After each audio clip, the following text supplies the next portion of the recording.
The icy winter wind sliced through Winifred Pembroke's thin coat as she staggered down the muddy main street of Boise, Idaho, one hand cradling her swollen belly, the other clutching a small valise containing the only possessions her father had allowed her to take when he'd thrown her out into the December cold of 1885. Tears stung her eyes as she recalled the fury on her father's face. Augustus Pembroke, the wealthiest banker in Boston, had built his reputation on moral propriety and unblemished family honor. When his unmarried 20-year-old daughter had tearfully confessed her pregnancy, that carefully constructed image had shattered. The young businessman who had promised Winifred marriage before disappearing to Europe had left her not only with child but also with no defenders in her family's home.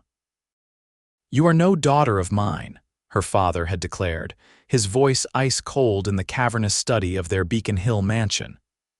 "Take what you can carry and be gone by morning. Your train ticket will take you to Idaho where no one knows our name." Her mother had wept silently in the corner, offering no defense.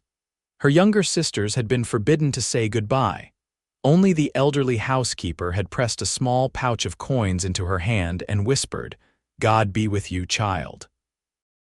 The 3-day journey west had depleted her meager funds and her strength. Now, with nowhere to go and night falling in this unfamiliar frontier town, Winifred felt the baby within her stir, as if sensing her desperation. She approached a weathered building with a sign that read Golden Nugget Hotel and Saloon. The sound of piano music and boisterous laughter spilled out into the street. Hesitating at the entrance, she wondered if they might have a room she could afford for at least one night. As she reached for the door, it swung open violently, and a man stumbled backward into the street, propelled by a hard shove. He crashed into Winifred, sending her tumbling backward. She cried out, her hands moving instinctively to protect her belly as she fell. "That'll teach you to cheat at my table, Maxwell?" A voice roared from inside. Strong hands caught her before she hit the ground. Winifred looked up into concerned blue eyes beneath the shadow of a worn cowboy hat. "Easy there, madam," the stranger said, his voice gentle despite his rugged appearance. He steadied her with careful hands, then bent to retrieve her fallen valise. "Are you hurt?" I don't think so," she managed, though her legs felt unsteady beneath her. The baby kicked hard, causing her to gasp and place a hand on her stomach. The cowboy's eyes widened slightly as he noticed her condition, but his expression remained respectful. "You shouldn't be out here alone in your condition, especially not with night coming on." He glanced at her thin coat and solitary bag. "You new to Boise?" Winifred nodded, suddenly overwhelmed by the reality of her situation. A sob escaped her lips before she could stop it. The cowboy glanced around, then gently guided her away from the saloon entrance. "Name's Caleb Granger," he said, tipping his hat. "I've got a wagon just down the way. Let me help you find somewhere proper to rest." "I can't impose," she whispered, though she had no alternatives. "Madam, my mother would haunt me till my dying day if I left a woman in your condition alone on these streets." His expression was solemn. No imposition at all. Looking into the stranger's weathered face, Winifred saw no guile, only genuine concern.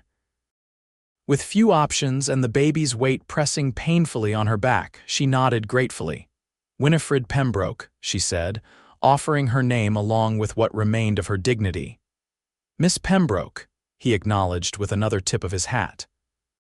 "My ranch is a half-day's ride from town, but my sister runs a boarding house just 3 streets over. She's a good woman. Would that suit?" Hope flickered in Winifred's chest for the first time since leaving Boston. "That would be most kind, Mr. Granger." Caleb led her to a sturdy wagon hitched to 2 patient horses. He helped her climb onto the wooden seat, handling her as if she were made of fine china. As he settled beside her and took up the reins, Winifred felt the baby shift again. Her hand instinctively pressed against her side. "How much longer?" Caleb asked, nodding toward her belly as he guided the horses down the street. "About 6 weeks, the doctor in Boston said." She blushed, unused to discussing such matters with a strange man. Caleb nodded. My sister Emily had her second child last spring. She'll know how to make you comfortable." As the wagon rolled through the darkening streets, Winifred stole glances at her unexpected rescuer. Caleb Granger was tall and lean, with broad shoulders beneath his worn canvas coat. His face was tanned and weathered from years under the sun, but his features were handsome in a rugged way. Dark hair curled beneath his hat, and his beard was neatly trimmed. He couldn't be much older than 28, she guessed. "The boarding house is just ahead," Caleb said, interrupting her thoughts. "It's not fancy, but it's clean and warm." The building was a 2-story clapboard structure with a wide front porch. Warm light spilled from the windows and smoke curled from the chimney against the darkening sky. Caleb helped her down from the wagon and carried her valise. Before they reached the door, it swung open and a woman with Caleb's same blue eyes appeared. "Caleb, I wasn't expecting you back in town," until the woman stopped, her gaze moving to Winifred and widening with concern. "Oh my. Come in out of the cold, both of you." Inside, the house was modest but welcoming. A fire crackled in the hearth and the air smelled of baking bread. 2 small children peeked from behind a doorway, curious about the visitors. "Emily, this is Miss Winifred Pembroke," Caleb said. "She's new to town and needs a place to stay." Emily Granger's kind eyes assessed Winifred's condition quickly. Without hesitation, she took Winifred's cold hands in her warm ones. "You're welcome here, Miss Pembroke. I've a room ready upstairs and supper's nearly done." She shot a questioning look at her brother, who gave an almost imperceptible nod. "I can't pay much," Winifred admitted, her cheeks burning with shame. "But I can work. We'll sort all that out after you've rested and eaten," Emily assured her, already guiding her toward the stairs. "Caleb, wash up if you're staying for supper." The room Emily showed her to was small but clean, with a narrow bed, a washstand, and a rocking chair near the window. The simple comfort of it brought fresh tears to Winifred's eyes. "Thank you," she whispered. "You're very kind to a stranger." Emily smiled gently. "We were all strangers here once. Rest a bit, then join us for supper when you're ready." Left alone, Winifred sank onto the bed, her hand stroking her belly as the baby moved restlessly. "We'll be all right," she murmured, trying to convince herself as much as her unborn child. "We'll find a way." At supper, seated at the long table with Emily, her husband Robert, their children, 3 other boarders, and Caleb, Winifred felt the curious gazes but was grateful when no one asked about her circumstances. The conversation flowed around her, mostly about local matters: cattle prices, the weather, plans for Christmas just 3 weeks away. "Miss Pembroke comes from Boston," Caleb said during a lull in conversation, drawing attention away from her untouched plate. "Boston. My cousin visited there once," said one of the boarders, an older gentleman who introduced himself as Mr. Peterson. "Said the buildings were so tall you'd get a crick in your neck just looking up at them." Winifred managed a smile. "Some are quite tall, yes." "What brings you all the way to Boise?" Emily asked gently. Winifred's hand trembled on her water glass. "I needed a fresh start."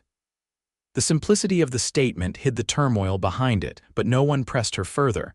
Caleb's eyes met hers across the table, his expression unreadable.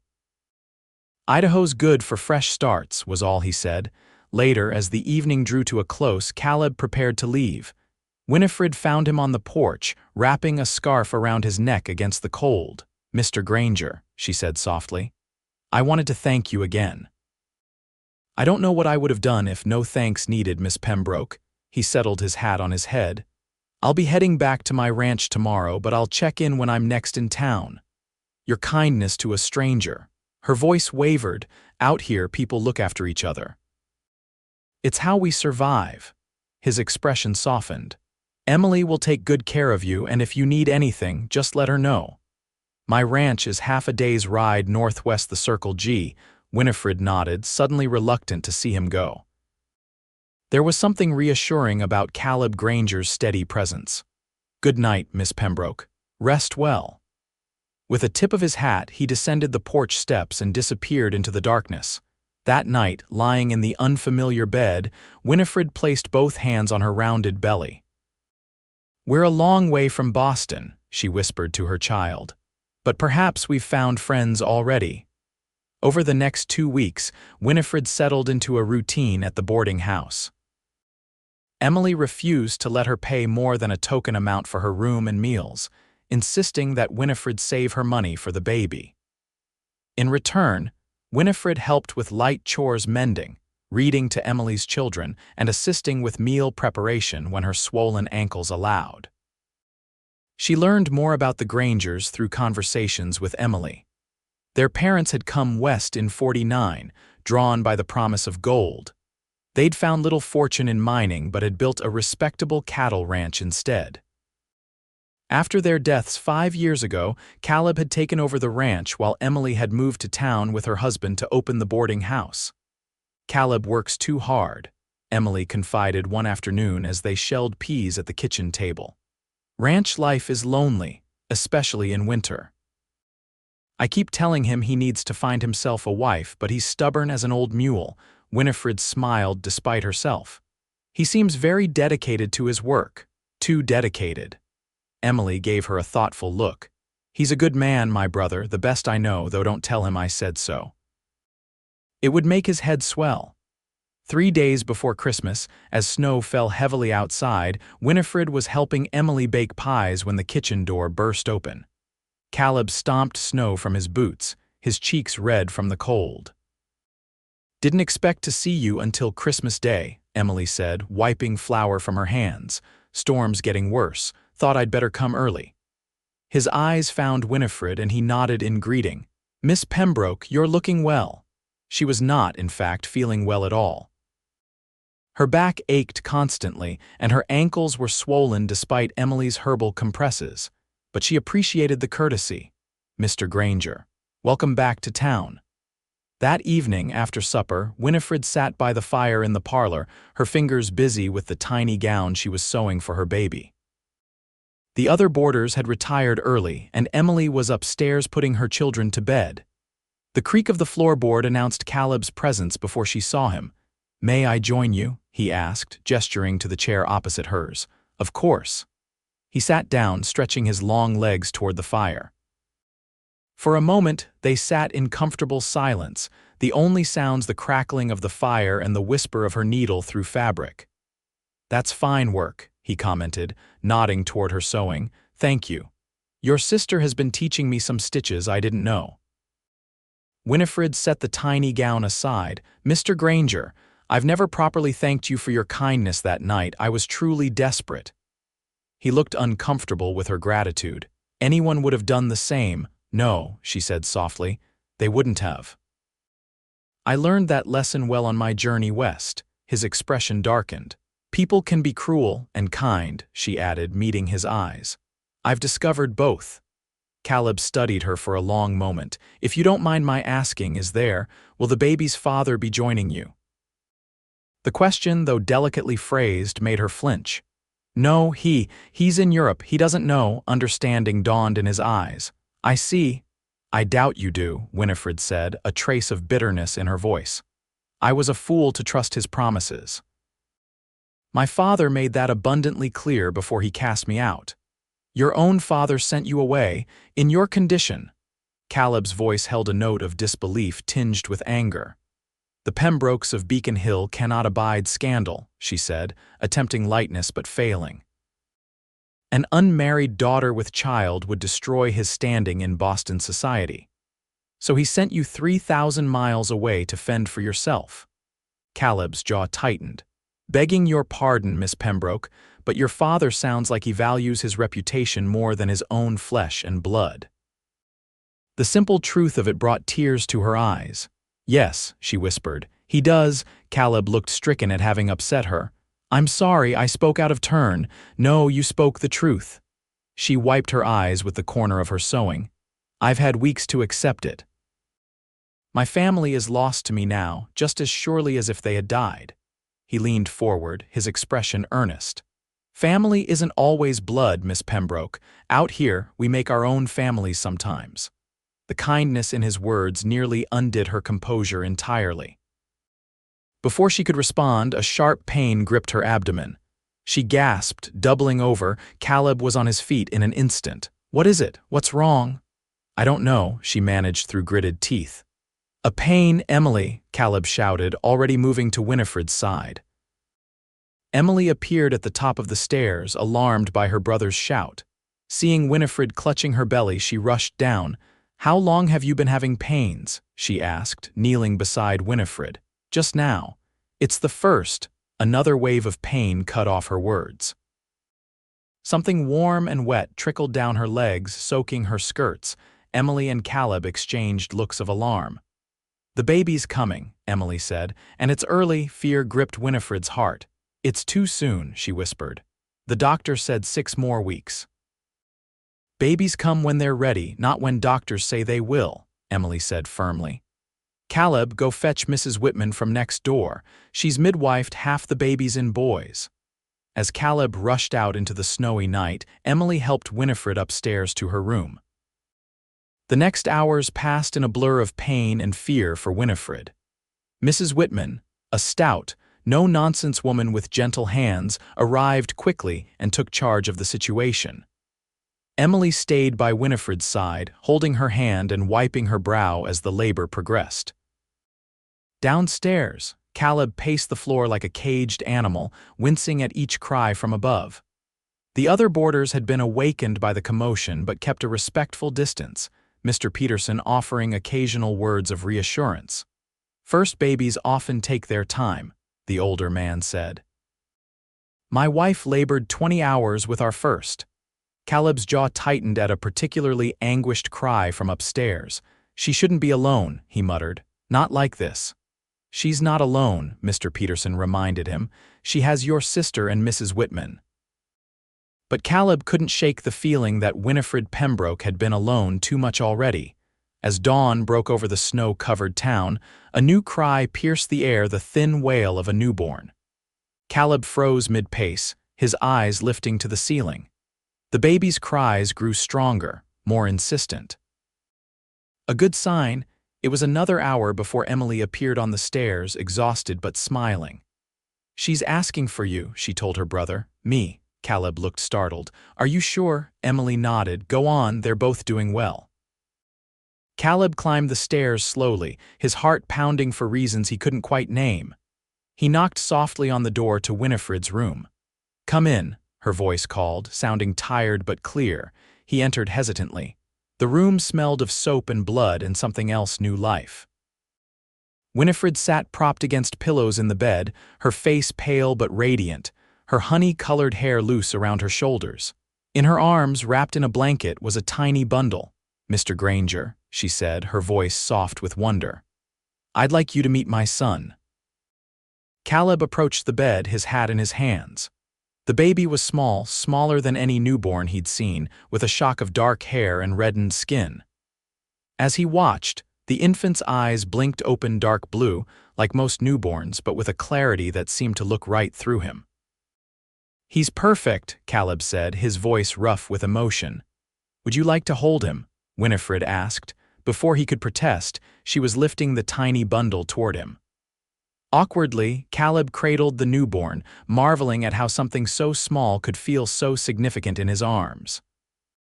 "What will you call him?" he asked, gently rocking the baby. Winifred hesitated. "I had thought to name him after my grandfather, William James Pembroke." She watched Caleb's face carefully, "but perhaps that's too formal for Idaho territory." "William is a fine name," Caleb said. "Strong. A man could build a life on a name like that," she smiled, relieved.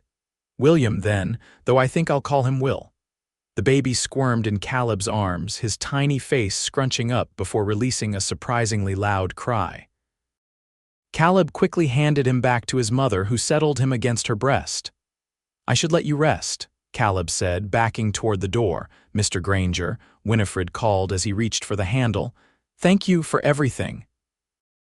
He nodded once, unable to find words for the emotions swirling within him, and quietly left the room. The next few days were a blur of adjustments for Winifred. William, though small, proved to be healthy and strong-lunged.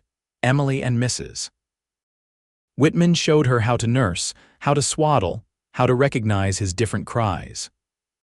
The boarding house residents treated her with kindness, offering congratulations and small gifts for the baby, a hand-carved rattle from Mr. Peterson, a knitted cap from the schoolteacher who occupied the room across the hall. Caleb was a constant, if quiet, presence.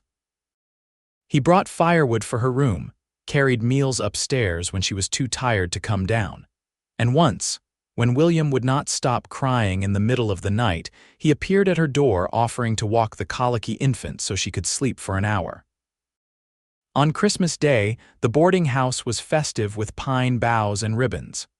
Though still weak from childbirth, Winifred insisted on coming downstairs for the celebration, William bundled in her arms.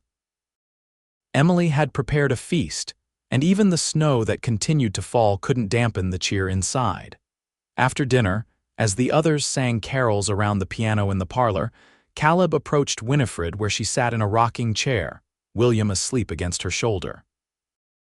"I have something for you," he said quietly, holding out a small package wrapped in brown paper. "Mr. Granger, you shouldn't have. It's Christmas," he said simply. "And it's not much." Winifred carefully shifted William to one arm so she could open the package. Inside was a small silver locket on a delicate chain. "It was my mother's," Caleb explained. "Emily has her wedding ring, but I thought you might like it for Will's first Christmas."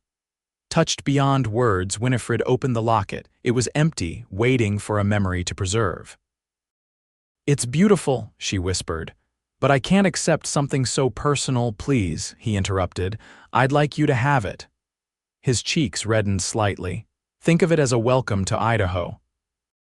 Their eyes met over the sleeping infant, and something passed between them, an understanding, perhaps, or the first stirrings of something more. "Thank you," Winifred said, closing her hand around the locket. "I'll cherish it." January brought bitter cold to Boise. William thrived despite the weather, gaining weight and strength daily. Winifred grew stronger too, though the reality of her situation weighed on her increasingly. Her funds were nearly depleted, and while Emily insisted she was welcome to stay, Winifred knew she needed to find a way to support herself and her son. One evening, after William was asleep in the cradle Mr. Peterson had built for him, Winifred joined Emily and Caleb in the kitchen. Caleb had been staying in town longer than planned, claiming the snow made travel to the ranch difficult, though the roads had been clear for days. "I've been thinking," Winifred said as Emily poured coffee. "I need to find work." Emily and Caleb exchanged glances. "There's no rush," Emily began. "There is," Winifred insisted gently. "You've both been more than generous, but I can't impose forever. I have a child to support now." "What kind of work were you thinking?" Caleb asked, his expression careful. "I'm educated. I could teach, perhaps, or work as a clerk." "In Boston, I helped my father with his correspondence sometimes." Emily looked doubtful. "Teaching positions are filled for the year, and most businesses in town aren't looking to hire women, especially not with young babies." Winifred's shoulders sagged. She had feared as much. "I might have a solution," Caleb said slowly, as if choosing his words with care. "My ranch needs help with the accounts and correspondence. The cattle business has been growing, and I'm not much for paperwork." Winifred stared at him. "You're offering me a job." "Room and board for you and Will, plus a small salary." He shifted uncomfortably under her gaze. "There's a cabin near the main house. It was meant for the foreman, but he prefers staying in the bunkhouse with the other hands. It's small, but it would be yours." "Caleb." Emily said, her tone warning. He ignored his sister. "The work wouldn't be too demanding. A few hours a day at most. The rest of the time would be yours to care for Will." Winifred's mind raced. The offer seemed too good to be true. "Why would you do this?" Caleb met her eyes. "Because you need work and I need help. It's that simple." But the way Emily was looking between them suggested it wasn't simple at all. "I'd need to think about it," Winifred said. "Will is still so young for travel." "Of course." Caleb stood as if suddenly uncomfortable. "No rush." "The offer stands when you're ready." After he left the kitchen, Emily turned to Winifred with a knowing look. My brother doesn't need help with his accounts. He could run that ranch blindfolded. Winifred felt her cheeks warm. Then why? Because he cares about you and Will. Emily placed a hand over Winifred's. And that's not a bad thing unless you make it one. Winifred withdrew her hand gently. I'm not looking for that. I made that mistake once already. Caleb isn't Theodore Harrington, Emily said, mentioning the name of Will's father that Winifred had shared in confidence. No, Winifred agreed softly. He's not. But that doesn't mean I'm ready to trust again. 2 days later, a letter arrived for Winifred, her first correspondence since arriving in Idaho. Her hands trembled as she recognized her youngest sister's handwriting on the envelope. Alone in her room with William sleeping nearby, she broke the seal and began to read. Dearest Winnie, I write in secret as Father has forbidden us to contact you. Mother is unwell, made worse by your absence. Father tells everyone you've gone to visit relatives in Europe, but rumors spread regardless. I found your whereabouts from Mrs. Jenkins, who says you sent her a brief note upon your arrival in Boise. I pray this letter reaches you safely. There is news you should know. Theodore Harrington has returned from Europe and announced his engagement to Constance Sullivan. The wedding is set for spring. When I confronted him about you, he denied any serious attachment and claimed any indiscretion was mutual.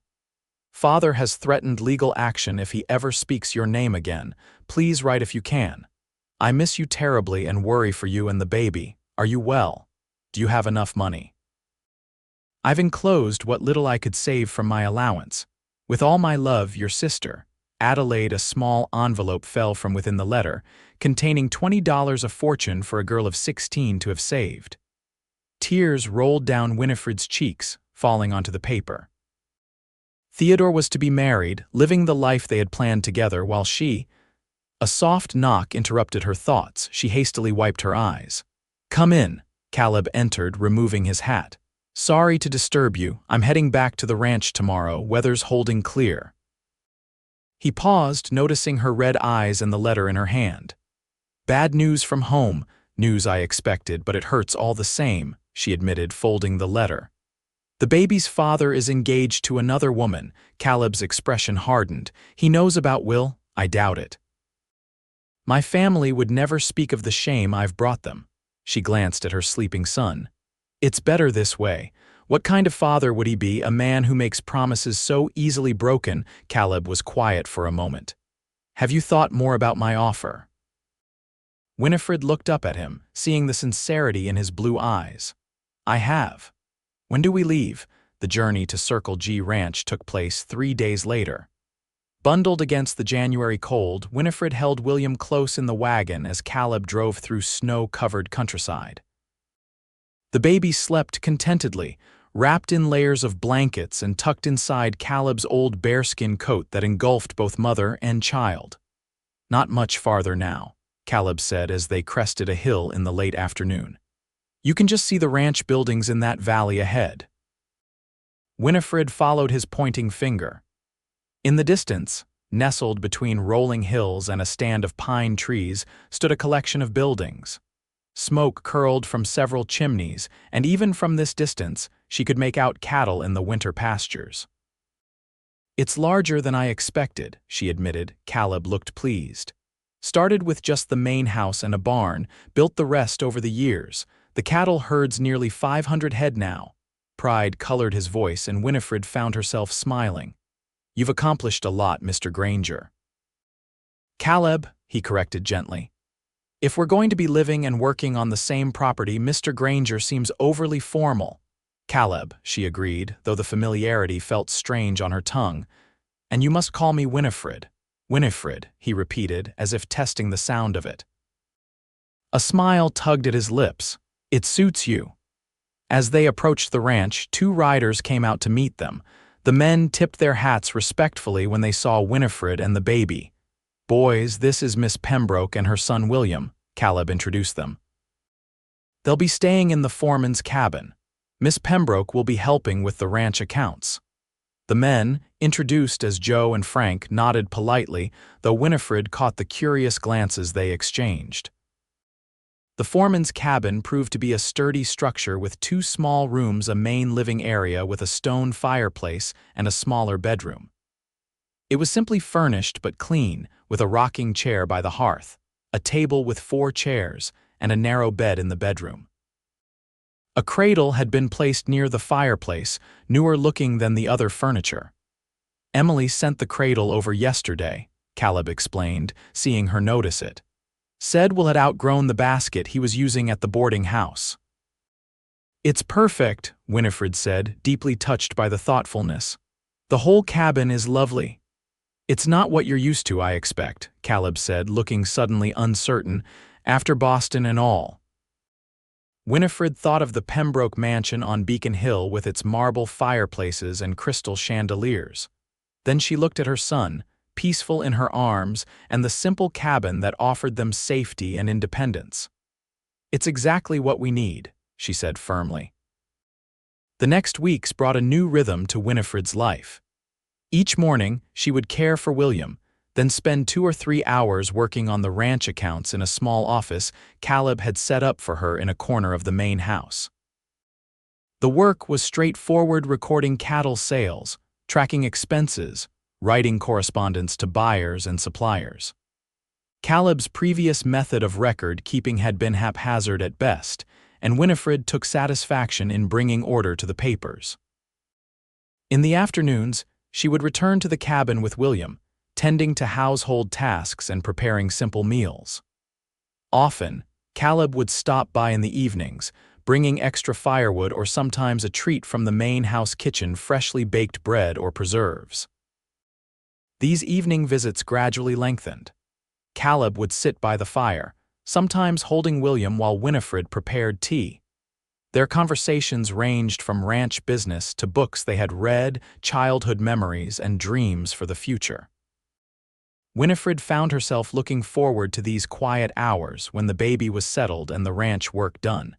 As February turned to March, the weather began to soften. The snows receded, revealing patches of mud and eventually the first green shoots of spring grass. William grew stronger daily, his dark eyes tracking movements now, his tiny hands reaching for Winifred's face when she bent over his cradle. One evening in late March, Caleb arrived at the cabin with a small package. "For Will," he said, handing it to Winifred. "Saw it in town yesterday and thought he might like it." Inside was a soft stuffed horse made of brown fabric with real horsehair for its mane and tail. "Caleb, it's wonderful," Winifred said, genuinely delighted, "but you must stop bringing gifts every time you go to town." He looked sheepish. "Can't help myself. Town's full of things a growing boy might need." Winifred placed the toy in William's cradle, where the baby immediately grabbed at the horsehair mane. "At this rate, he'll be the most spoiled child in Idaho territory." "Nothing wrong with that," Caleb said, settling into his usual chair by the fire. "A boy should have nice things." "Even so," Winifred said, taking her own seat, "you've been more than generous. The job, the cabin, the gifts for Will, I don't know how I'll ever repay you." Caleb's expression grew serious. "There's nothing to repay, having you and Will here." He paused, seeming to search for words. "The ranch feels more like a home now." The simple statement hung in the air between them, laden with meaning neither was quite ready to acknowledge. William broke the moment by beginning to fuss. Winifred lifted him from the cradle, recognizing his hungry cry. "I should feed him," she said, her cheeks warming. Caleb stood immediately. "Of course, I'll check on that loose board on your porch while you do."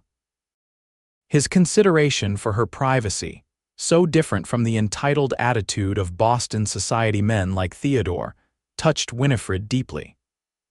As she nursed her son, listening to the rhythmic sound of Caleb's hammer outside, she allowed herself to acknowledge what she had been trying to ignore for weeks. She was falling in love with Caleb Granger. The realization should have frightened her. After Theodore's betrayal, she had vowed never to trust a man with her heart again. Yet here she was, finding herself watching for Caleb's approach each evening, treasuring their conversations, noticing the way his eyes crinkled when he smiled or how gentle his rough hands were when he held William. But love was a luxury she couldn't afford, not with a child depending on her and her reputation in tatters. Whatever Caleb might feel for her, and sometimes she caught him looking at her in ways that made her heart race, she couldn't risk the security she'd found for herself and William. Spring brought new activity to the ranch.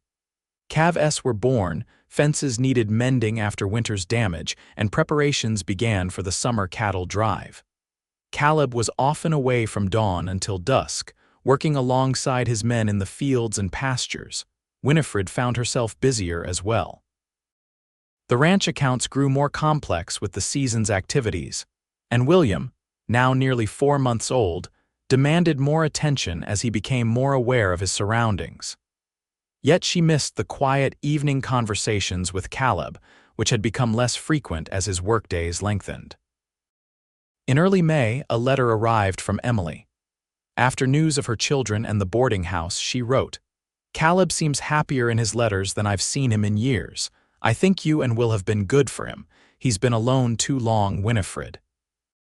Don't let your past hurts blind you to what might be possible." Winifred folded the letter carefully, unsure how to respond. That evening, when Caleb stopped briefly to check if she needed anything from town the next day, she found herself studying his face as he played with William on the cabin floor, letting the baby grab his fingers with surprising strength. "He'll make a fine cowhand someday," Caleb said, laughing as William pulled his finger to his mouth. "Is that what you want for him?" Winifred asked. "To work cattle," Caleb looked up, surprised by the question.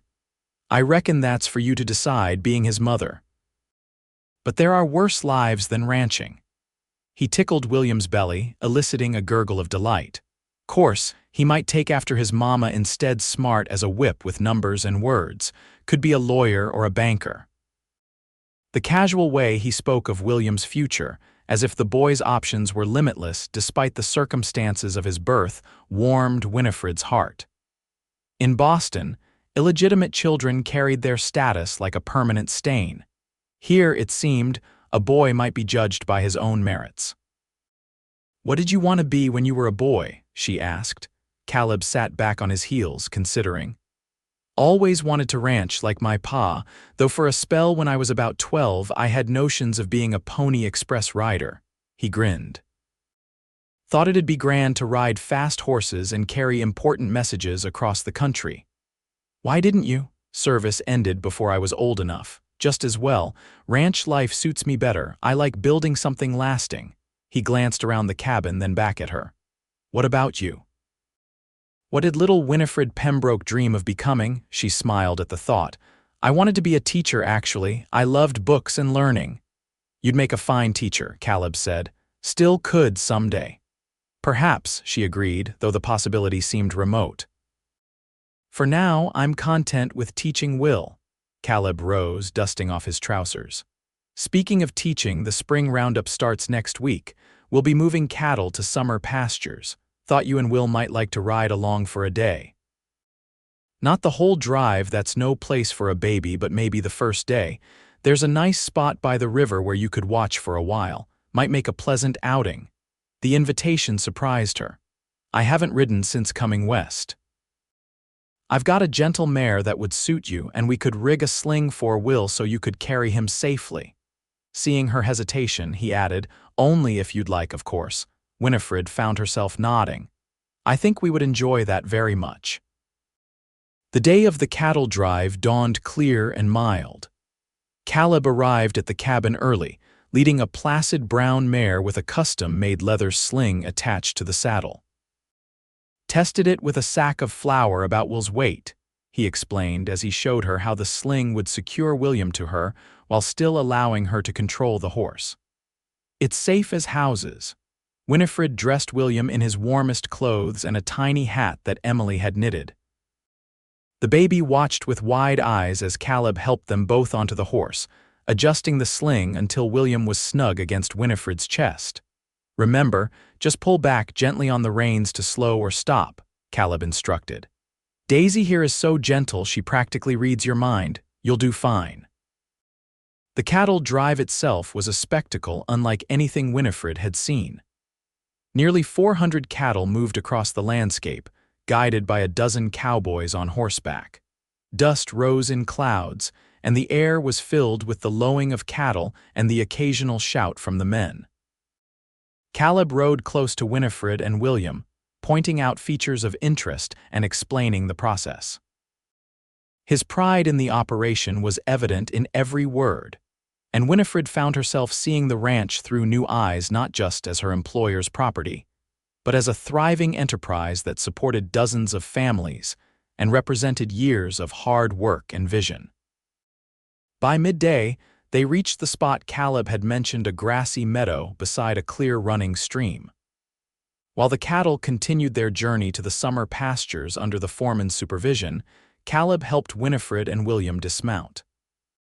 He had packed a picnic lunch, which he spread on a blanket in the shade of a cottonwood tree. As they ate, William dozed in Winifred's lap, exhausted from the morning's excitement. Caleb leaned back on his elbows, his hat pushed back on his head, looking more relaxed than Winifred had ever seen him. "Thank you for today," she said. "It's been wonderful to see more of the ranch." "Been meaning to show you for months," he replied. "This is my favorite spot on the whole property. My pa used to bring me fishing here when I was a boy." He gazed at the bubbling stream. "Always thought I'd bring my own son here someday." The wistfulness in his voice touched something in Winifred. "You'd make a wonderful father, Caleb." He looked at her then, his eyes serious. "Winifred, there's something I've been wanting to talk to you about." Her heart began to race. "Yes." Before he could continue, William woke with a startled cry. The peaceful moment shattered, Caleb helped gather the picnic things as Winifred soothed the fussing baby.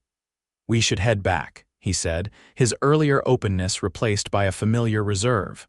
Storm clouds building to the west. The ride back to the ranch was quieter, whatever Caleb had meant to say left unspoken. As he helped her dismount at the cabin door, their hands touched briefly, and Winifred felt a jolt of awareness that left her breathless. "Thank you again for today," she said, clutching William perhaps a bit too tightly. Caleb nodded, his expression unreadable. "Get inside before the rain starts. I'll check on you tomorrow." That night, as a spring thunderstorm rattled the cabin windows, Winifred lay awake listening to William's soft breathing from his cradle. Her thoughts kept returning to Caleb's unfinished sentence by the stream. What had he wanted to tell her? And more importantly, was she ready to hear it? June brought heat and long days of sunshine to the Idaho countryside. The ranch settled into its summer routine, with the cattle grazing in the high pastures and the men busy with haying and other seasonal work. William, now 6 months old, was sitting up and beginning to teeth, keeping Winifred busy day and night. One afternoon, as she worked on the monthly accounts in her small office, a commotion outside drew her attention. Looking out the window, she saw a fine carriage pulling up to the main house, an unusual sight at the remote ranch. A well-dressed man and woman descended from the vehicle, looking around with evident curiosity. Curious, Winifred gathered her papers and moved to the main house parlor where she could hear voices. To her surprise, one of them was familiar, cultured, Eastern, and unmistakably that of her father.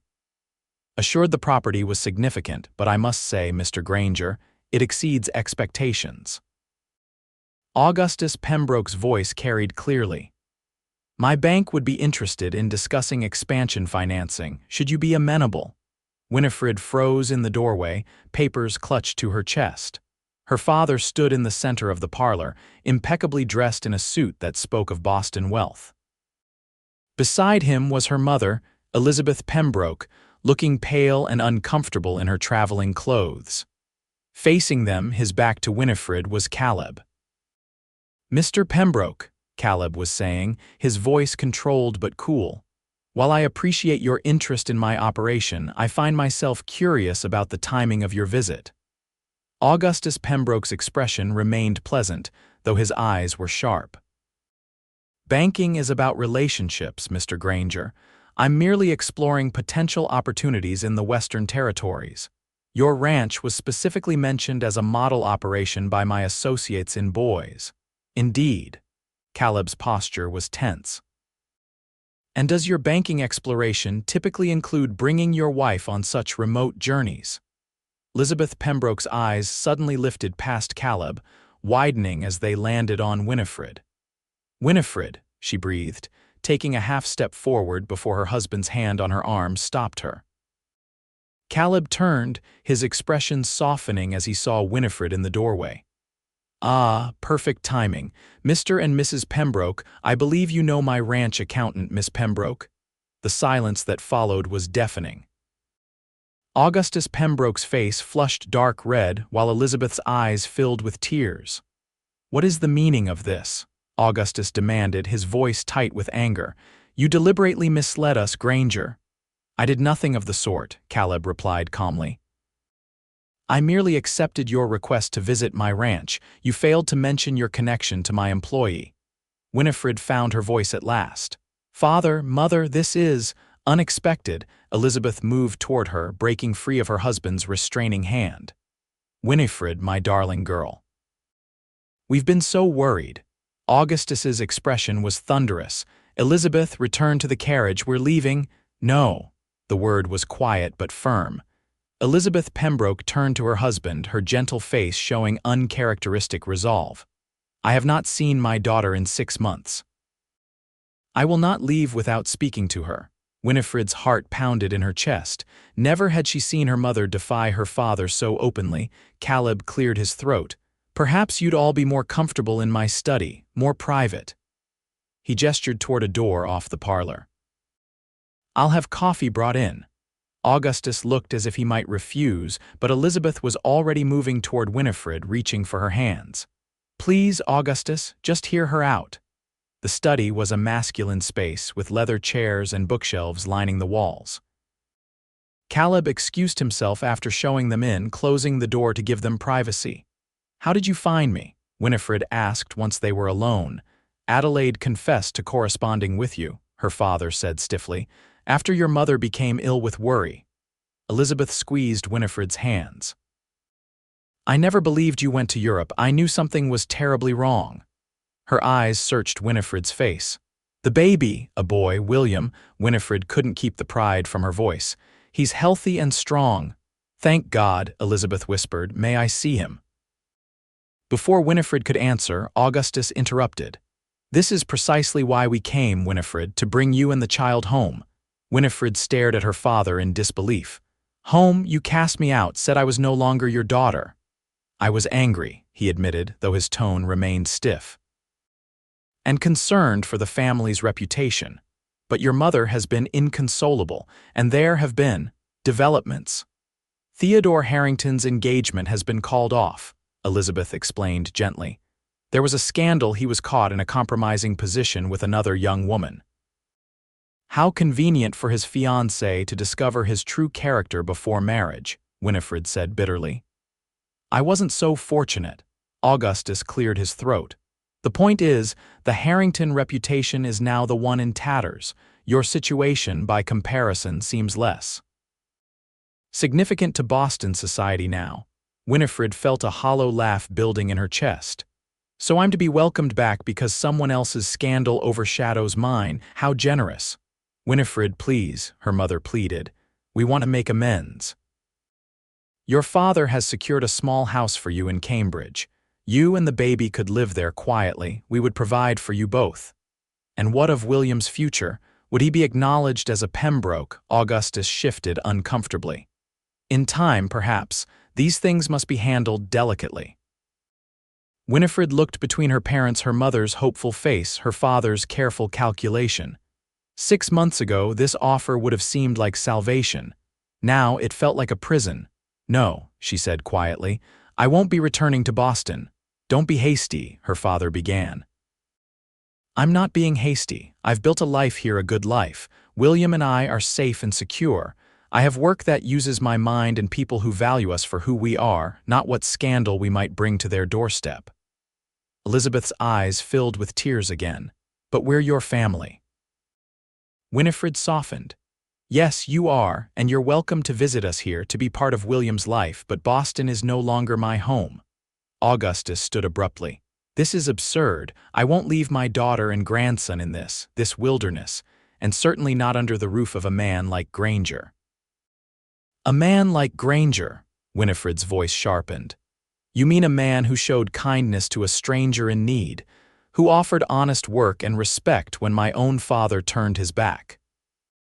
I mean a man who clearly has designs on a vulnerable young woman with a fortune that will be hers when she turns 25. Augustus snapped. Winifred stared at him. What are you talking about? Your grandmother's trust, Elizabeth explained quietly. Surely you remembered. It comes to you on your 25th birthday, nearly $50,000. Winifred had indeed forgotten. The trust had seemed like a distant concern when she'd been secure in her family home, her future seemingly assured by an advantageous marriage. Caleb knows nothing of any trust, she said firmly, and he has never been anything but respectful and kind. Of course he'd play the gentleman, Augustus scoffed, with that kind of fortune at stake. Before Winifred could respond, a baby's cry sounded from outside. Mrs. Hodgson, the housekeeper who sometimes watched William, appeared at the door with the fussing infant in her arms. Sorry to interrupt, Miss Pembroke, but the little one won't settle. Thought he might want his mama. Elizabeth gasped softly as she saw her grandson for the first time. William, hearing the unfamiliar voice, turned his head curiously, his dark eyes wide and seeking. May I? Elizabeth asked, arms already reaching. Winifred nodded, and Mrs. Hodgson placed William in his grandmother's waiting arms. The baby stared up at Elizabeth, then reached a chubby hand toward her face, fascinated by the cameo brooch at her throat. Oh, Augustus, Elizabeth breathed, her voice thick with emotion. Look at him. He has your father's eyes. Augustus Pembroke stood rigid for a moment, then stepped closer, peering down at his grandson. Something in his stern face softened as William gurgled and kicked his legs enthusiastically. He seems robust, Augustus conceded. He is, Winifred affirmed. Dr. Wells in town says he's thriving. For several minutes, the only sounds in the room were William's happy babbles and Elizabeth's soft murmurs as she bounced him gently in her arms. Finally, Augustus cleared his throat. Perhaps we've been hasty in our judgment. If you're determined to remain in Idaho, we should discuss proper arrangements. A house in Boise, perhaps with suitable staff, Father, Winifred interrupted gently. I appreciate the offer, truly, but my place is here now. With Granger, Augustus's tone sharpened again. Winifred chose her words carefully. With the life I'm building for William and myself, Caleb Mr. Granger has been a good friend and employer, nothing more. Though even as she said it, she knew it wasn't entirely true. Caleb had become essential to her happiness in ways that went far beyond friendship or employment, but her father's insinuations had planted a seed of doubt. Could Caleb have known about her trust? Was his kindness motivated by something other than genuine care? The thought was painful to consider. Later, after her parents had departed for their hotel in Boise with a promise from Winifred to bring William to visit them there before they returned east, she found Caleb in the corral, brushing down his horse with methodical strokes. They're gone, he asked without turning. Yes. Back to Boise for now, she shifted William in her arms. Did you know? Caleb paused in his brushing. Know what, about my trust fund, the money I'm to inherit at 25. He turned then, his expression confused, then hurt as her meaning registered. You think I took you in because of money? The raw pain in his voice made her regret the question immediately. No, my father suggested. Your father knows nothing about me. Caleb's voice was tight, or what matters to me. I'm sorry, she said quickly. I shouldn't have listened to him. It's just hard to believe someone could be as genuinely kind as you've been without wanting something in return. Caleb put down the brush and approached her, stopping an arm's length away. I do want something in return, Winifred, but it's not your money. Her heart began to pound. What then?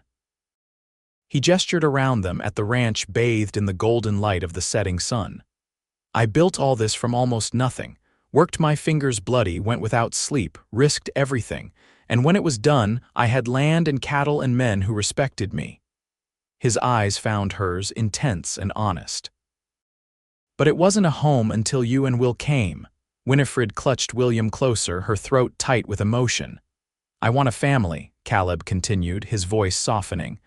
"A wife to share my life with, children to raise, laughter in the house." He took a deep breath. "I love you, Winifred. Have almost from the first, and I love that boy of yours like he was my own blood." Tears filled her eyes. "Caleb, I'm not asking for an answer now," he said quickly. "Your parents' visit has stirred up a lot. Take time to think. But know that whatever you decide about Boston or Boise or anywhere else, my feelings won't change." William chose that moment to reach out toward Caleb, making the demanding sound that meant he wanted to be held by his favorite person besides his mother. Despite the tension of the moment, both adults smiled. "Someone has an opinion," Winifred said softly, passing the baby to Caleb. Caleb settled William against his shoulder with practiced ease. "Smart boy," he murmured, pressing a kiss to the baby's dark hair. "Knows a good thing when he sees it." That night, after putting William to bed, Winifred sat by her cabin window looking out at the star-filled Idaho sky. Her mind replayed Caleb's words over and over. "I love you, Winifred, and I love that boy of yours like he was my own blood." Could she trust those words? After Theodore's betrayal, she had sworn never to risk her heart again. But Caleb wasn't Theodore. He had proven his character 100 times over in small ways and large, and what of her own feelings? The warmth that filled her chest when he entered a room, the way she found herself watching for him from the cabin window, the dreams that had begun to feature his smile and gentle hands all pointed to one undeniable truth. She loved him too. The realization settled over her with a sense of rightness, as if a puzzle piece had finally fallen into place. With it came not fear, as she might have expected, but a profound peace. The next morning, Winifred dressed with particular care, putting on her best dress and arranging her hair neatly. After feeding William and dressing him in the outfit Emily had sent for his half-birthday, she walked with him to the main house, where she knew Caleb would be having his morning coffee before starting the day's work. She found him at the kitchen table, papers spread before him, a frown of concentration on his face. He looked up as she entered, his expression clearing instantly. "Good morning," he said, rising. "You look nice." "Thank you." She took a steadying breath. "I was wondering if you might have time for a walk this morning. There's something I'd like to discuss." Concern flickered across his face. "Of course. Let me just tell Joe to start without me." 20 minutes later, they walked side by side along the stream that ran through the property, William contentedly observing the world from Caleb's arms. The morning was warm, promising another hot June day, but for now the air was still cool and fragrant with wildflowers. "Your parents are still in Boise?" Caleb asked as they walked. "Yes. They'll stay another week," they said. "Mother wants time with William." Winifred watched a butterfly dance over the grass beside the path. "They've offered to buy me a house in town to set up an allowance for William and me." Caleb's step slowed. "I see, and is that what you want?" Winifred stopped and turned to face him. "No, it's not." Hope flickered in his eyes. "What do you want, Winifred?" "I want what you described yesterday, a home, a family." She took a deep breath. "A life with someone who loves me and my son for who we are, not what we represent or what scandal we might bring." Caleb's free arm reached for her, drawing her closer. "Are you saying?" "I love you, Caleb Granger," she said clearly. "I think perhaps I have for months, but I was too afraid to admit it, even to myself." Joy transformed his face. With William still secure in one arm, he cupped Winifred's face with his free hand. "I've been waiting to hear those words since the day you sat in Emily's parlor mending baby clothes by the fire." "That long," she whispered. "That long," he confirmed. "May I kiss you now, Winifred Pembroke?" In answer, she rose on tiptoes and pressed her lips to his. The kiss was gentle at first, then deepened as months of unspoken longing flowed between them. William, caught between them, made a noise of protest at being squeezed, causing them to break apart with breathless laughter. "I think he approves but prefers not to be crushed in the process," Winifred said, smoothing William's hair. Caleb laughed, then grew serious again. Winifred, I want to be clear about something. I don't want you as my accountant or my housekeeper. I want you as my wife and partner in everything. Will you marry me? Tears of happiness welled in her eyes. Yes, Caleb, I will marry you. He kissed her again, more carefully this time to avoid disturbing William, who was now playing with the buttons on Caleb's shirt. What about your parents? Caleb asked when they finally drew apart. Will they accept this? Winifred considered the question. Mother will. She saw how William lights up when you hold him. Father will come around eventually, especially once he meets you properly and sees the man you truly are. She smiled wryly. The prospect of legitimate grandchildren may help sway him as well. Caleb's eyes widened. You want more children, don't you? She asked, suddenly uncertain. His face broke into a smile so radiant it took her breath away. More than anything, brothers and sisters for Will. A house full of laughter and little feet running on the floors. Then that's what we shall have, she promised. They married 2 weeks later in the boys' church with Emily and her family, the ranch hands, and to Winifred's surprise and gratitude her parents all in attendance. Augustus Pembroke had indeed begun to come around after several long conversations with Caleb, and the realization that his potential son-in-law was not only a man of substance, but also genuinely devoted to Winifred and William. He's not what I would have chosen for you, Augustus admitted to Winifred the night before the wedding, but I can see he makes you happy, and he clearly adores the boy. Thank you, Father, Winifred said, touched by the concession. Your blessing means more than I can say. Well, you'll always have a home in Boston if you need it, he said gruffly. You and the children. The ceremony itself was simple but beautiful. Winifred wore a dress of ivory silk that her mother had helped her select from Boise's finest shop. William, now 7 months old, was passed between his grandmother and Aunt Emily during the service, behaving remarkably well until the final prayer when his impatient babbles made everyone smile.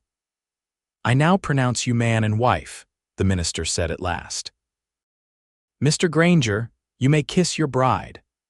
As Caleb's lips met hers, sealing their vows with a kiss both tender and promising, Winifred felt a sense of completion she had never known was missing. In his arms, she had found not just security or comfort, but a love that transformed her very soul.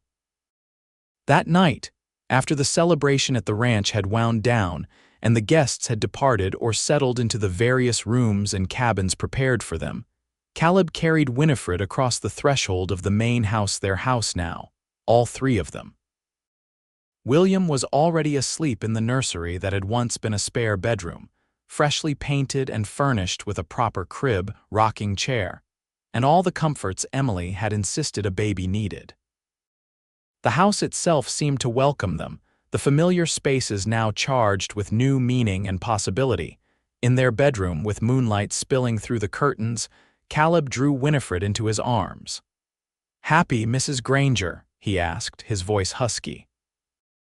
Perfectly happy, she assured him, reaching up to trace the beloved lines of his face. Who would have thought when you found me stumbling in the street that night that we would end up here? I think part of me knew even then, he admitted. Something about you called to something in me. Like I'd been waiting my whole life to find you without knowing it. And now you're stuck with both of us, she teased. A ready-made family. The best kind. His eyes grew serious. I meant what I said in my vows today, Winifred. I'll love Will as my own son for all my days. And any children we might be blessed with will never know any difference in how they're loved. Tears pricked her eyes at the sincerity in his voice. I know you will. You already do. His kiss was an affirmation, a promise, a beginning. As he lowered her gently onto their marriage bed, Winifred knew with perfect clarity that she had found her true home at last.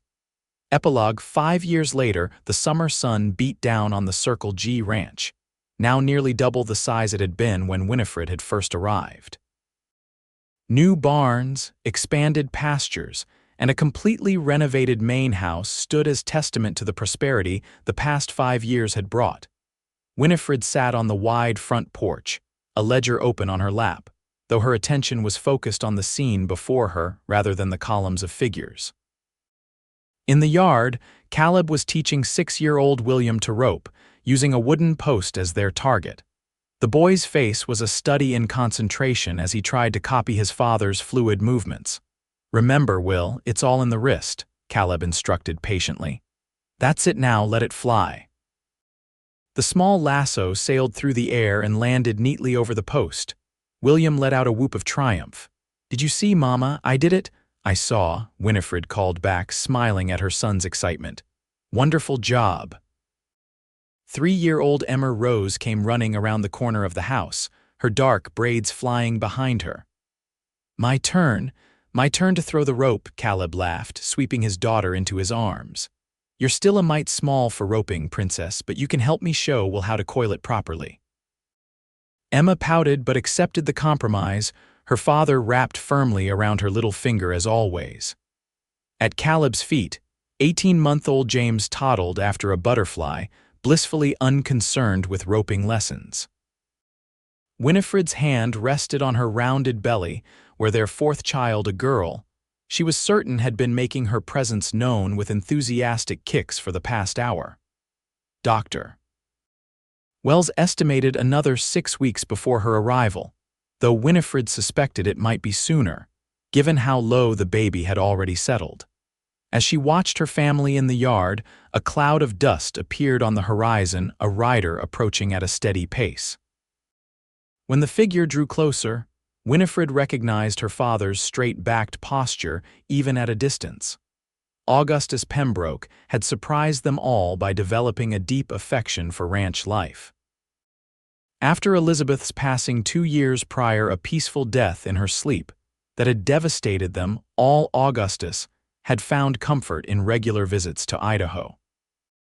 The Boston banker who had once dismissed the Western Territories as uncivilized now owned a small house in Boise and spent nearly half the year with his daughter's family.